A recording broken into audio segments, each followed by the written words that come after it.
Como é bom e agradável que os irmãos vivam em união. Quero saudar a todos na graça e na paz do nosso Senhor Jesus Cristo. Uma leitura do versículo 1 do Salmo 133. Nesse domingo, Dia das Mães, eu mudei até o cenário aqui, porque tem um quadro de flores e todas as mães merecem flores. Eu queria parabenizar as mães, rogando a Deus que derrame profusamente bênção sobre a vida de cada um. Queria me solidarizar e rogar a Deus por aqueles filhos que perderam suas mães para essa doença que está aí ceifando tantas vidas. Solidarizar com aquelas mães que estão vivendo o luto da perda de seus filhos. Que Deus, pelo seu Santo Espírito, conforte o coração de todos aqueles que perderam seus entes queridos por essa pandemia. A nossa lição de hoje vai falar um pouco, a respeito de unidade. Então a lição tem como título a Igreja Unida e Não Uniforme. O texto da nossa lição, que eu vou ler, está no Evangelho de Jesus Cristo narrado por João, no capítulo 17, conhecido por a oração sacerdotal de Jesus. Diz assim a palavra de Deus. Tendo Jesus falado essas coisas, levantou os olhos ao céu e disse: Pai, é chegada a hora. Glorifica teu filho, para que o filho te glorifique a ti. Assim como lhe conferiste autoridade sobre toda a carne, a fim de que ele conceda a vida eterna a todos os que lhe desse. E a vida eterna é esta, que te conheçam a ti, o único Deus verdadeiro, e a Jesus Cristo, a quem enviaste. Eu te glorifiquei na terra, consumando a obra que me confiastes para fazer. E agora, glorifica-me, ó Pai, contigo mesmo, com a glória que eu tive junto de ti, antes que houvesse o mundo. Manifestei o teu nome aos homens que me deste do mundo. Eram teus, tu nos confiaste, e eles têm guardado a tua palavra. Agora eles reconhecem que todas as coisas que me tens dado provêm de ti, porque eu lhes tenho transmitido as palavras que me deste, e eles as receberam, e verdadeiramente conheceram que saí de ti, querendo que tu me enviaste. É por eles que eu rogo. Não rogo pelo mundo, mas por aqueles que me deste, porque são teus. Ora, todas as minhas coisas são tuas, e as suas coisas são minhas, e neles eu sou glorificado. Já não estou no mundo, mas eles continuam no mundo, ao passo que eu vou para junto de ti. Pai Santo, guarda-os em teu nome que me deste, para que eles sejam um, assim como nós. Para que eles sejam um, assim como nós. Quando eu estava com eles, guardava-os no teu nome que me deste, e protegi-os, e nenhum deles se perdeu, exceto o filho da perdição, para que se cumprisse as Escrituras. Mas agora vou para junto de ti, e isto falo do mundo, para que eles tenham o meu gozo completo em si mesmo. Eu lhes tenho dado a tua palavra, e o mundo os odiou, porque eles não são do mundo, mas também eu não sou. Não peço que os tires do mundo, e sim que os guardes do mal. Eles não são do mundo, como também eu não sou. Santifica-os na verdade, a tua palavra é a verdade. Assim como tu me enviaste ao mundo, também eu os enviei ao mundo. E a favor deles eu me santifico a mim mesmo, para que eles também sejam santificados na verdade. Não rogo somente por esses, mas também por aqueles que vierem a crer em mim por intermédio da sua palavra, a fim de que todos sejam um. Repete Jesus, a fim de que todos sejam um. E como és tu, ó Pai, em mim e eu em ti, também se ajoelhes em nós, para que o mundo creia que tu me enviaste. Eu lhes tenho transmitido a glória que me tens dado, para que sejam um como nós o somos. Eu neles e tu em mim, a fim de que sejam aperfeiçoados na unidade, para que o mundo conheça que tu me enviaste e os amasses, como também amaste a mim. Pai, a minha vontade é que onde eu estou, estejam também comigo os que me destes, para que vejam a minha glória que me conferistes, porque me amastes antes da fundação do mundo. Pai justo, o mundo não te conheceu, eu, porém, te conheci, e também esses compreenderam que tu me enviastes. Eu lhes fiz conhecer o teu nome, e ainda farei conhecer, a fim de que o amor com que me amaste esteja neles e eu neles esteja. Senhor, nós vemos a tua palavra e nessa manhã queremos aprender de ti através do teu Santo Espírito. Venha falar, Senhor, aos nossos corações, ministrar as nossas vidas, para que nós possamos, através da tua palavra, como Jesus orou, sermos santificados. Em nome de Jesus é que oramos. Amém. As orações de Jesus são frequentemente mencionadas nos evangelhos sinóticos, Mateus, Marcos e Lucas, como é o caso da oração do Pai Nosso e a oração de Jesus no Getsemane. No evangelho de João, no entanto, existem outros registros, como a oração de Jesus no túmulo de Lázaro, e também a oração que será alvo do nosso estudo, chamada oração sacerdotal, que é assim chamada pelo fato de Jesus orar a Deus em favor de outras pessoas de uma forma mediadora, o que seria a função de um sacerdote. No mundo antigo, as orações eram associadas a um tipo de discurso de despedida. O texto de João 17 não é diferente. E, de modo geral, trata de um resumo do amor e da glória de Deus revelado aos seus discípulos e discípulas. Um ponto forte dessa oração é o desejo de Jesus pela unidade de seus discípulos e discípulas, o que se torna um desafio para a sua igreja. A unidade proposta por Cristo é uma unidade em amor, amor que envolve todas as pessoas e que ao mesmo tempo atinge cada um individualmente. E isso se dá pelo fato de sermos diferentes, singulares, indivíduos. O amor de Cristo é capaz de se interagir com cada uma particularmente, a fim de que a pessoa seja tocada e mudada a partir da sua realidade, ou seja, através daquilo que faz sentido para ela. John Wesley falou sobre a importância da unidade em seu sermão número 39, no qual apresentou um debate acerca da grandeza da unidade diante da pequenez das diferenças. Embora a diferença de opiniões ou de formas de culto possa obstar a completa união orgânica, deve tal diferença impedir a nossa unidade de sentimentos? Embora não possamos pensar do mesmo modo, não podemos amar de maneira igual?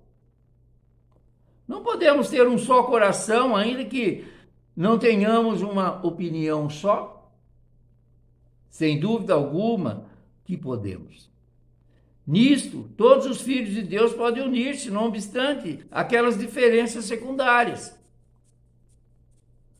Permaneçam estas como estão, e ainda os crentes podem se acompanhar uns aos outros no amor e nas boas obras. O Wesley usava uma fala de Santo Agostinho que dizia que no essencial nós devemos ter unidade, no não essencial nós devemos ter liberdade e em tudo caridade.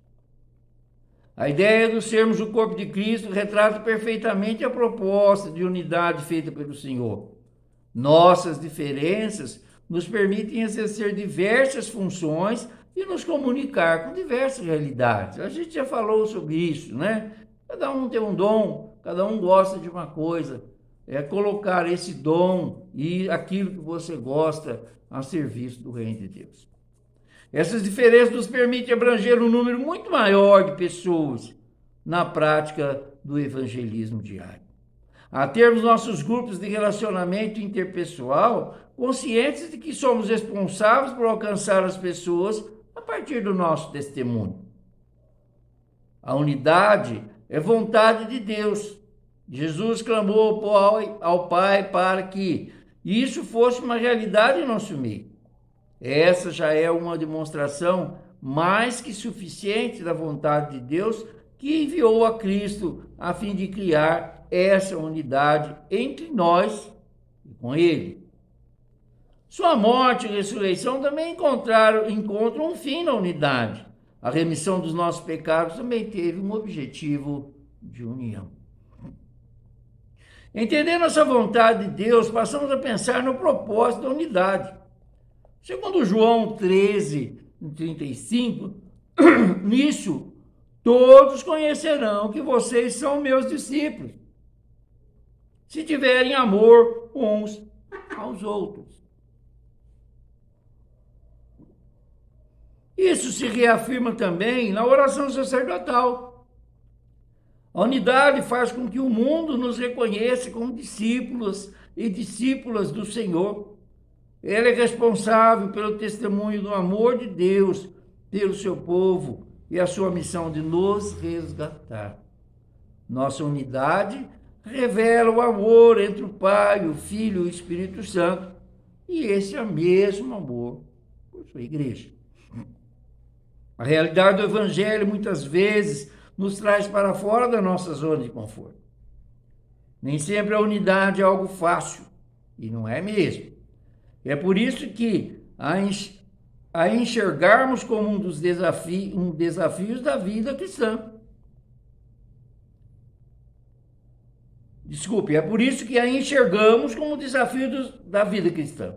Sair dessa zona de conforto demanda tempo, longanimidade e principalmente esforço. A gente precisa se esforçar, né? Para nos relacionarmos com outras pessoas que pensam diferente da gente. E eu tenho um pouco esse defeito de achar que as pessoas devem concordar com aquilo que eu estou falando, e nem sempre é assim, né? Cada um tem o seu modo de enxergar, o seu modo de ver. Cada um tem as suas pequenas diferenças, né? E as pequenas diferenças não devem atrapalhar a unidade maior, como nos escreve Wesley no sermão de número 39. Sair dessa zona de conforto demanda tempo, longanimidade e principalmente esforço. Demanda atitudes que são contrárias à nossa vontade natural, como negar a si mesmo proposto por Jesus. É a partir desse esforço de ser igreja que nasce a unidade, e é a partir das dificuldades que enfrentamos que essa unidade é aperfeiçoada.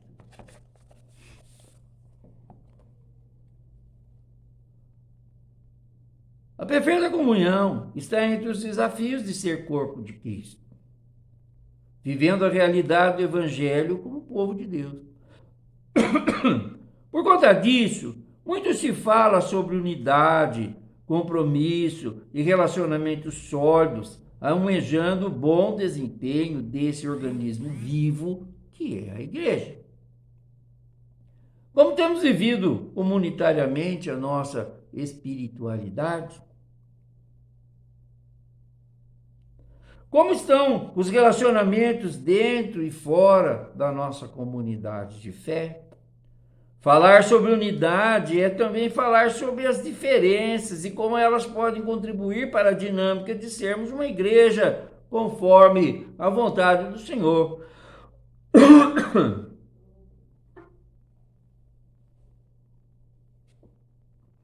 A oração de Jesus, mais conhecida como oração sacerdotal, está intimamente ligada ao discurso nos capítulos anteriores do Evangelho de João, de 14 a 16.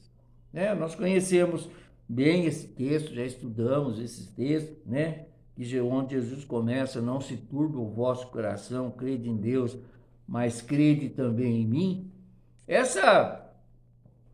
Esses textos vão falar, então, da ida de Jesus e da descida do Espírito Santo, né? Tudo isso está entre os capítulos 14 e capítulo 16 do Evangelho narrado por João. São diversos temas encontrados ao longo dessa oração, como a obediência de Cristo, a glorificação do Pai por meio da morte do Filho, a revelação de Deus a partir do testemunho de Cristo, a unidade no relacionamento entre Pai e Filho. Jesus dizia, eu e o Pai somos um. Sobre o relacionamento entre o Pai e o Filho, o texto relata um relevante comportamento de Cristo que às vezes pode passar despercebido. Jesus levanta os olhos para o céu e chama pelo Pai. É interessante esse levantar os olhos, né? Na oração de Jesus no túmulo de Lázaro, ele também levanta os olhos, né? Para o Evangelho de João, que dá tanta importância à cristologia, que é o estudo sobre Jesus, esse é um detalhe precioso. É uma verdadeira demonstração da parte de Cristo, de reconhecimento da autoridade de Deus, bem como de seu relacionamento íntimo com o Pai. A oração sacerdotal apresenta um modelo de unidade instituído por Cristo. No versículo 11, ele faz a seguinte petição, para que eles sejam um, assim como nós somos um. Por isso que eu insisti em repetir esse versículo quando estávamos lendo o texto. O relacionamento entre o Pai e o Filho expresso na frase, assim como nós somos um, é o mais perfeito padrão de unidade. Nesse momento, Jesus não ora apenas por aqueles e aquelas que creram, mas por todas as pessoas que ainda haveriam de crer. Sendo assim, nós, eu e você, somos alvos dessa oração, desse desejo de unidade. É assim que Jesus ora. Não rogo somente por esses, mas também por aqueles que vierem a crer em mim por intermédio da sua palavra, a fim de que todos sejam um. E como és tu, ó Pai, em mim e eu em ti, também sejam eles em nós, para que o mundo creia que tu me enviaste. O que Jesus está dizendo é que a nossa unidade vai fazer com que as pessoas, ao olhar para nós, né, vão crer que Deus o enviou, né? Diz que lá, salvo engano, na igreja de Antioquia, né, onde os seguidores de Jesus foram pela primeira vez chamados de cristãos, diz que eles falavam entre si, veja como eles se amam, né? Isso fazia diferença para quem estava de fora da comunidade cristã. Especificamente no versículo 11b, os pedidos de Jesus pelos seus são introduzidos por Pai Santo, uma forma de tratamento encontrada apenas em João. Essa característica de santidade também se destaca quando o assunto é unidade. Segundo D.A. Carson, a origem da santidade de Jesus e da nossa está ligada em nossos respectivos relacionamentos com o Pai Santo. A santidade é base para um relacionamento sólido de unidade. O fato de fazer parte de uma comunidade de fé pressupõe envolver-se com algum grau de unidade, mesmo que mínimo, em relação às pessoas e ao propósito do grupo.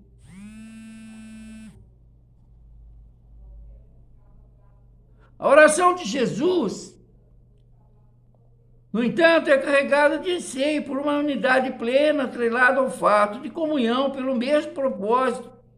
E unidade pelo amor era o principal no relacionamento entre pai e filho. O propósito da unidade da igreja é revelado no versículo 21. Para que o mundo creia, mas continua com a afirmação, para que o mundo conheça que tu me enviaste e os amaste. O objetivo da unidade se completa ao revelar Cristo ao mundo e ao fato de todas as pessoas cristãs serem envolvidas pelo amor do Pai, o mesmo que ele tem para com o seu Filho Jesus. Unidade não é apenas um desafio no âmbito da igreja, é um desafio pessoal, presente na vida, em sociedade. Falar sobre unidade é falar sobre harmonia, coerência, aliança, importantes alicerces para o sustento de relacionamentos duradouros e verdadeiros. Uma das belezas da unidade é a capacidade que ela tem de aproximar as pessoas, respeitando as suas diferenças. Portanto, unidade não significa ausência de diversidade. Isso seria algo mais próximo do que a uniformidade, né? Quando nós falamos assim, temos que usar o uniforme, todo mundo igual. Na uniformidade, há uma tentativa de manter uma homogeneidade e de se fazer com que as coisas aconteçam segundo um padrão pré-estabelecido e por vezes imutável. Esse tipo de característica perde o sentido quando falamos de igreja, um organismo vivo e diverso. Para que a diversidade tenha espaço em meio à unidade, é preciso cultivar o respeito às diferenças. Elas, na perspectiva de Jesus, não são obstáculos, mas possibilidades. Cristo estava plenamente unido com o Pai e o Espírito Santo quando escolheu pessoas tão diferentes para serem os seus apóstolos. O Messias tinha plena consciência de que na diversidade um poderia suprir as limitações do outro, né? Eu brinco sempre na igreja que eu não sirvo para dar aula para as crianças, né? Eu não tenho. Quem gosta de fazer isso é a Isabel, né? É a nossa irmã Amanda, é o nosso irmão Wilson. Eles gostam, mas eu não tenho jeito nenhum para dar aula para as crianças, para lidar com as crianças, né? E assim os apóstolos cresceriam em unidade de graça. Na verdade, não é correto o argumento de que as diferenças atrapalham a unidade. Pelo contrário, a verdadeira unidade se dá em meio à diversidade e não em meio à uniformidade. A nossa irmã Claudina também gosta de trabalhar com crianças. Esqueci de citar você, Claudina.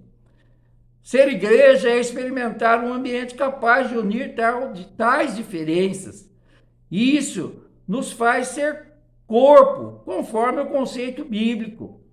Lá em Romanos 8:5, Efésios 5:30. Um corpo é constituído por partes diferentes e nenhuma delas é mais importante que a outra. Todo o corpo junto possui a capacidade de exercer funções diversas, como escreve Paulo na sua carta aos Romanos, no capítulo 12, nos versículos 4 e 5, onde ele fala assim: porque assim como num só corpo temos muitos membros, mas nem todos os mesmos membros têm a mesma função. Assim também nós, enquanto muitos, somos um só corpo em Cristo e membros uns dos outros. Para vivermos em unidade, não precisamos ter um comportamento idêntico ou gostar das mesmas coisas. Acabei de falar sobre isso com relação às crianças. Precisamos ter o mesmo propósito, a mesma fé em Jesus. O desejo de amar e valorizar as diferenças e superar as dificuldades na convivência, tendo como alvo maior o reino de Deus e como modelo a unidade entre o Pai e o Filho.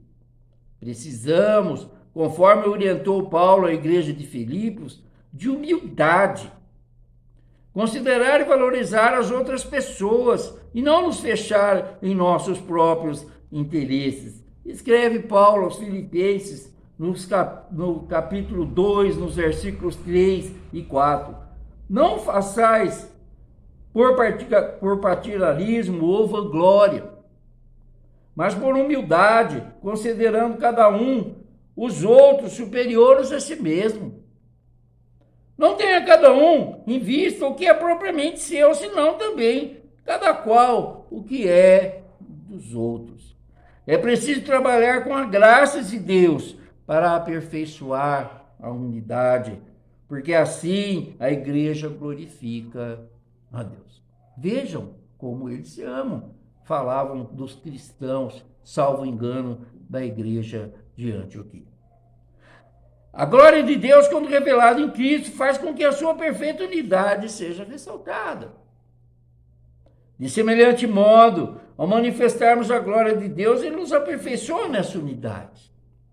Para isso se faz necessária a busca constante de um relacionamento com o Pai, a fim de sermos um com Ele.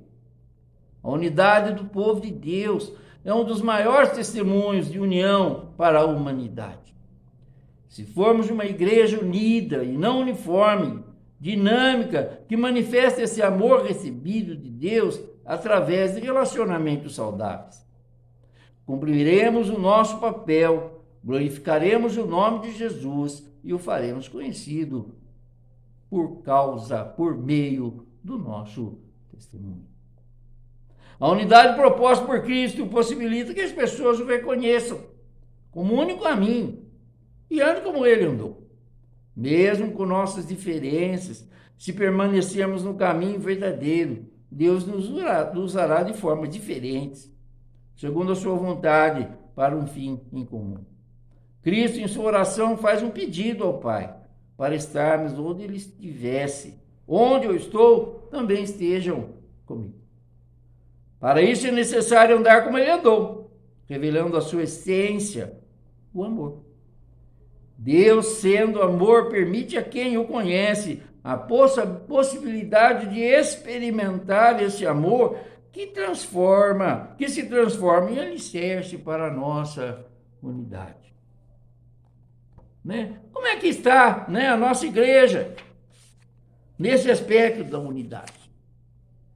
Quais os principais desafios que temos de enfrentar como igreja, para vivenciarmos como igreja a unidade proposta por Jesus?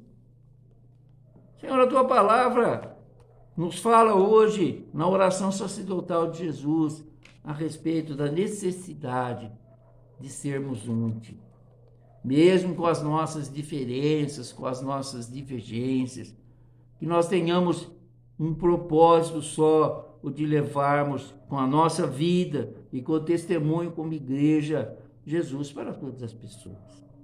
Capacita-nos, ó Deus. Apara, Senhor, as arestas que por acaso têm impedido essa unidade plena do corpo de Cristo. Abençoa a nossa igreja, Senhor. Abençoa cada membro da nossa igreja. Que possamos entender que somente andando unidos, juntos, podemos fazer o nosso papel de construir o reino de Deus aqui na terra. Nesse domingo, de uma maneira especial, nós queremos pedir, Senhor, pelas nossas mães, por aquelas que ainda estão conosco, por aquelas que o Senhor permitiu que ficasse com a gente por tanto tempo, né? Como a nossa irmã Dida, por exemplo, né? A dona Zefa, a minha mãe e tantas, né?